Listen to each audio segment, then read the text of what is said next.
അലീനയുടെ നാളത്തെ സ്റ്റോറിയിലേക്ക് എല്ലാവർക്കും സ്വാഗതം. നാളത്തെ സ്റ്റോറിയിൽ ബാലേന്ദ്രൻ അലീനയോട് പറയാണ്, ഒരു മഹായുദ്ധം തുടങ്ങാൻ പോവാണ്, നീ തയ്യാറായിക്കൊന്ന് പറയാണ്. അതെന്താന്ന് വെച്ചാൽ ഈ ഒരു പ്രശ്നത്തിൽ വൈജയന്തി അലീന ആ ഒരു പ്രശ്നത്തിൽ ബാലേന്ദ്രൻ്റെ ആ ഒരു പ്രശ്നമുണ്ടല്ലോ, അതിലേക്ക് വൈജയന്തിയുടെ ഒരുപാട് കുടുംബക്കാർ വീണ്ടും ഇൻക്ലൂഡ് ആവുന്നു. വലിയ രീതിയിൽ പ്രശ്നമായിക്കൊണ്ടിരിക്കുകയാണ്. അപ്പോൾ ഈ കാര്യങ്ങളൊക്കെ അലീന രേവതിയെക്കുട്ടി വിളിച്ച് സംസാരിക്കുന്നൊക്കെ ഉണ്ട്.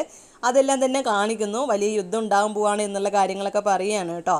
അപ്പോൾ കൃഷ്ണമോളാണെങ്കിൽ വൈജയന്തിയുടെ സംസാരമൊക്കെ കേൾക്കുന്ന സമയത്ത് ചോദിക്കുകയാണ്, അമ്മയ്ക്കൊരു ഡിഗ്നിറ്റി ഇല്ലേ, അമ്മ എന്തൊക്കെയാണ് പറയുന്നത് എന്നൊക്കെ പറഞ്ഞിങ്ങനെ ദേഷ്യപ്പെടുന്നു. അപ്പോൾ വൈജയന്തി ആണെങ്കിലും എന്ന് പറഞ്ഞിങ്ങനെ കൃഷ്ണമോളെ ചീത്ത പറയാനായിട്ട് ഒരുങ്ങുകയാണ്. അപ്പോൾ ഈ പ്രശ്നം വീണ്ടും വലിയൊരു പ്രശ്നമായി മാറാനായിട്ട് പോകുന്നതായിരിക്കും നാളത്തെ സ്റ്റോറിയിൽ.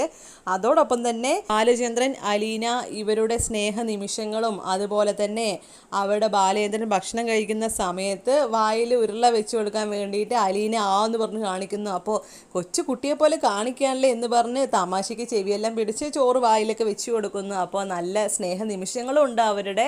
ഏതായാലും നല്ല അടിപൊളി സ്റ്റോറിയാണ്. അപ്പോൾ നാളത്തെ എപ്പിസോഡിന് വേണ്ടി ഈ ചാനൽ മറക്കാതെ സബ്സ്ക്രൈബ് ചെയ്യുക.